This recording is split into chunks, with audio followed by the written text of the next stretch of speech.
જૂનાગઢમાં ઈયુનગરમાં કચરાના ઢગલામાં આગથી અફરાતફરી ફાયર વિભાગની ટીમ પહોંચી સ્થળે આગ લાગવાનું કારણ અકબંધ, જાનહાનિ નહીં.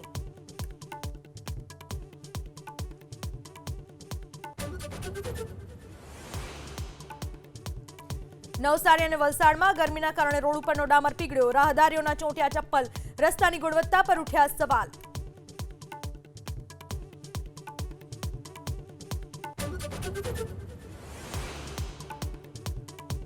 શામળાજીમાં રેલવે મુસાફરો માટે ખુશ ખબર, ઉદયપુર અસારવા વંદે ભારત ટ્રેન ઉભી રહેશે શામળાજી રોડ સ્ટેશન, મુસાફરો અને શ્રદ્ધાળુઓને થશે ફાયદો.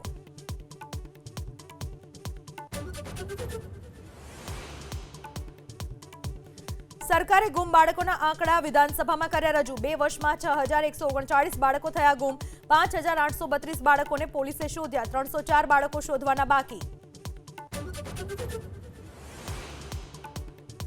યુદ્ધ વચ્ચે ભારતીય શેર માર્કેટમાં કડાકો, સેન્સેક્સ 1353 પોઈન્ટ ઘટીને 77,566 પર બંધ, રૂપિયો પહોંચ્યો ઓલ ટાઈમ લો પર.